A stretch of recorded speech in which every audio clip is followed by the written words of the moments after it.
Good morning everyone. Shrimati Mohardevi Tapadia girls college Jaswantgarh के इस YouTube channel में आप सभी का बहुत बहुत स्वागत है। हम बात कर रहे हैं marginal costing for project decision lesson से क्वेश्चन नंबर 13 की। इस क्वेश्चन में हमें अलग अलग लेवल दे रखे हैं आउटपुट के, और एक कंपनी की जो कैपेसिटी है वो है 30,000 यूनिट्स की। इसमें 15 से 25 और 25 से 30,000 आउटपुट्स के लिए अलग अलग वेरिएबल कॉस्ट और सेलिंग प्राइस और फिक्स कॉस्ट दे रखी है। इनको हम सभी को एडजस्टमेंट करते हुए निकालेंगे लाभदायकता स्तर सबसे अच्छा कौन सा होगा, इसमें यही चीज़ हमसे पूछी गई है। तो इसके लिए हमें एक तैयार करना होगा इंक्रीमेंटल कॉस्ट शेड्यूल।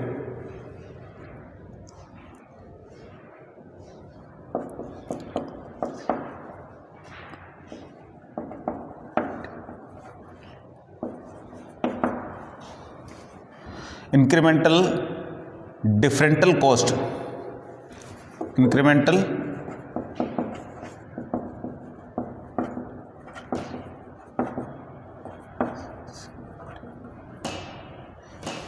तो इस शेड्यूल में हम इंक्रीमेंट कितना कितना होता है कॉस्ट में, रेवेन्यू में, उसके आधार पे बताएंगे कि कौन सा जो लेवल है वो अच्छा रहेगा। तो इसके लिए सबसे पहले हम यहाँ लेते हैं लेवल ऑफ आउटपुट, उसके बाद में सेलिंग प्राइस, सेल्स वैल्यू और इंक्रीमेंटल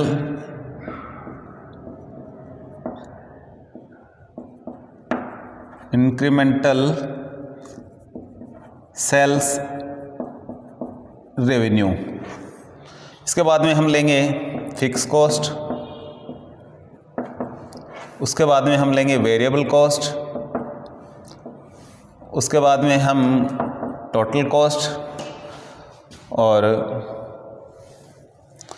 फिर इंक्रीमेंटल डिफरेंटल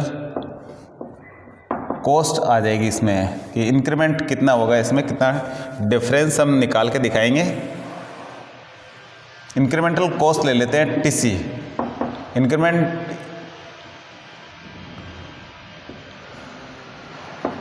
इंक्रीमेंटल टोटल कॉस्ट। तो टोटल कॉस्ट में क्या चेंज होता है, इंक्रीमेंट कितना लगता है वो देखते हैं। तो सबसे पहले आउटपुट ले लेते हैं। यहाँ 3 प्रकार का आउटपुट हमारे पास है।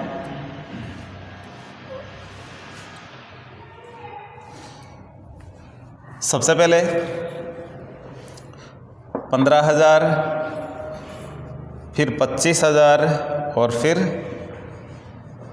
30,000। 3 प्रकार का आउटपुट है हमारे पास, ठीक है। और इस 3 प्रकार के आउटपुट को हम आगे बढ़ाते हुए वर्क करेंगे। तो सेलिंग प्राइस देख लेते हैं क्या क्या दे रखा है, अलग अलग है सभी का। 15,000 पे है 4 रुपये और 25,000 पे 3.8 और 30 पे भी 3.8 है।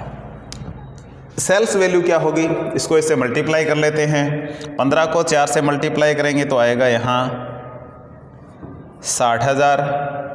25 को 3.8 से मल्टीप्लाई करके देखते हैं कि कितना आता है। तो इसको इससे मल्टीप्लाई करने पे आता है 95,000 और 30,000 को 3.8 से मल्टीप्लाई करके और देखते हैं कि कितना आता है। तो इसका जो इससे इसको मल्टीप्लाई करने पे वैल्यू आ रहा है वो 1,14,000। अब इंक्रीमेंट कितना हुआ है, स्टार्टिंग में कुछ नहीं है, अब देखेंगे कितना बढ़ गया यहाँ। तो ये देखेंगे कि 35,000 है जो बढ़ गई हमारी सेल्स रेवेन्यू। यहाँ देखते हैं तो ये बढ़ गया है 19,000। तो इस तरीके से हमारी सेल्स जो रेवेन्यू है उसमें जो चेंज आया है वो हमने यहाँ दिखाया है कि ये इतना है। फिक्स कॉस्ट लिख लेते हैं। सबसे पहले यहाँ 15,000 आउटपुट पे 15,000 है, 25,000 वाले पे है 16,000 और 30,000 वाले पे है 19,000 और 500। तो इस तरीके से फिक्स कॉस्ट आ गई है। वेरिएबल कॉस्ट और निकाल लेते हैं। तो वेरिएबल कॉस्ट की रेट दे रखी है, ये 3 और 3.25 है। इनकी अमाउंट से हम वैल्यू इसको गुणा कर लेते हैं। तो सबसे पहले वेरिएबल कॉस्ट है 15,000 से हम 3 को गुणा करेंगे तो ये आएगा 45,000। उसके बाद में 3 को हम 25,000 से गुणा करेंगे तो ये आएगा 75,000। फिर अगले में 3.25 है, ठीक है, वेरिएबल कॉस्ट 3.25 है, ये है 30,000 अमाउंट पे। और 30,000 को 3.25 से गुणा करके देखते हैं कितना आता है। 30,000 इंटू 3.25, तो कैलकुलेटर का यूज़ लेते हैं। तो इसकी जो वैल्यू आ रही है वो आ रही है 97,500, ठीक है। अब हमें क्या निकालनी है, इसमें टोटल कॉस्ट निकालनी है टीसी। तो दोनों को जोड़ लेते हैं, 15 और ये हो गए यहाँ 45 हो गए 60,000। यहाँ है 16,000 और 75,000, इनका टोटल करते हैं तो ये आते हैं 91,000। और 19,500 और 97,500 इसका और टोटल कर लेते हैं। 19,500 और 97,500 1,17,000। तो इस तरीके से जो टीसी है वो इतनी आ रही है, ठीक है। अब हम देख रहे हैं कि स्टार्टिंग में कुछ नहीं लिया, इसमें कितना इंक्रीमेंट हुआ है 31,000 का, ये इतनी बढ़ गई है। और 17 से ये घटा देते, 117 से 91 घटा देते हैं तो ये आता है 28,000। तो इस तरीके से आप देखें तो इन दोनों में चेंज है, वो है 28,000 का। और इधर आप देखेंगे तो ये कंडीशन आपके सामने आ रही है। तो अब हमें क्या करना है, अब हमें ये बताना है कि कौन सा लेवल बढ़िया रहेगा। तो सबसे पहले हम देखते हैं 15,000 पे तो कुछ नहीं है, लेकिन 25,000 पे, ठीक है, 35,000 हमारी सेल्स रेवेन्यू आ रही है, लेकिन हमारी कॉस्ट वो बढ़ गई है, वो कितनी है, वो 31,000 आ गई है, ठीक है। इसी प्रकार से 30,000 पे सेल्स रेवेन्यू 19,000 है, लेकिन जो कॉस्ट है वो कितनी है, 28,000 बढ़ गई है। तो इसलिए कौन सा लेवल बढ़िया होना चाहिए तो आप खुद देख सकते हैं, इसमें खुद ये जान सकते हैं। तो इसमें लेवल कौन सा होगा, 25,000 का, जहाँ पे हमारी सेल्स रेवेन्यू अधिक है और कॉस्ट हमारी क्या आ रही है, कम आ रही है। तो इसलिए इसमें यदि क्वेश्चन का यदि जवाब दें हम कि हमें कौन से लेवल पे प्रोडक्शन करना चाहिए, कंपनी कौन से लेवल पे प्रोडक्शन करे, तो आउटपुट वो होगा 25,000 का। तो 25,000 पे यदि प्रोडक्शन करती है तो रेवेन्यू अधिक होती है और दोनों कॉस्ट मिलाएं तो कॉस्ट क्या होती है, कम होती है। इसलिए इसका जो आंसर होगा वो क्या होगा, 25,000 के लेवल पे प्रोडक्शन किया जाना चाहिए। इसके अलावा इसमें हम थोड़ा सा और बताएं इसमें कि इनमें अलग अलग तरीके से और क्या क्या निकाल सकते हैं, ठीक है।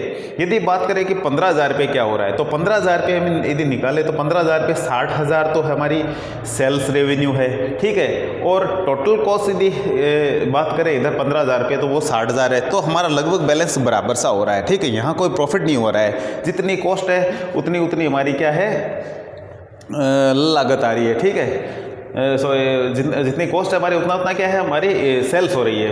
अब आगे देखें 25,000 वाले पे तो हमारे यहाँ सेल्स वैल्यू 95,000 है, जबकि लागत है, कॉस्ट है वो है 91,000। तो इसमें हमारे 4,000 का प्रॉफिट बच रहा है, ठीक है। और थोड़ा सा इसका एनालिसिस करते हैं। तो इसके अलावा यहाँ देखें तो हमारी सेल्स रेवेन्यू है 1,14,000 और यहाँ 1,17,000। तो कहना मतलब कॉस्ट ज़्यादा हो गई है, कितनी, सेल्स रेवेन्यू से भी 3,000 कहीं ज़्यादा आ रही है। इसलिए ये तो कहीं भी दोनों जो 1 नंबर आउटपुट है का लेवल है और जो 3 नंबर आउटपुट का लेवल है, ये तो दोनों कहीं पर भी सेट नहीं बैठते हैं, दोनों ही सही नहीं है। इसलिए हम कह रहे हैं कि जहां प्रॉफिट वाली कंडीशन है, प्रॉफिट वाली कंडीशन ये 25,000 की है, तो हम यहाँ क्या करेंगे, 25,000 को प्रीफर करेंगे। इस आउटपुट पे यदि प्रोडक्शन किया जाता है तो कंपनी को लाभ होता है। तो इस तरीके से ये अलग अलग डिफरेंट तरीके से हम कॉस्ट निकाल सकते हैं। इसको इंक्रीमेंटल डिफरेंटल कॉस्ट शेड्यूल जो बनाया हमने, तो इसमें इंक्रीमेंट दिखा दिया सेल्स का और कॉस्ट का, दोनों में देख लेते हैं कहाँ का डिफरेंस आ रहा है। उसके हिसाब से हम बता सकते हैं कि हमारे लिए कौन सा जो लेवल है आउटपुट का वो बेटर रहेगा। ठीक है, तो मार्जिनल कॉस्टिंग मेथड का ये क्वेश्चन हमारा टॉपिक खत्म होता है। मिलते हैं नेक्स्ट वीडियो पे, तब तक के लिए धन्यवाद। अपने वीडियो को लाइक कीजिए, वीडियो को शेयर कीजिए, यदि चैनल को सब्सक्राइब नहीं किया है तो ज़रूर कीजिए।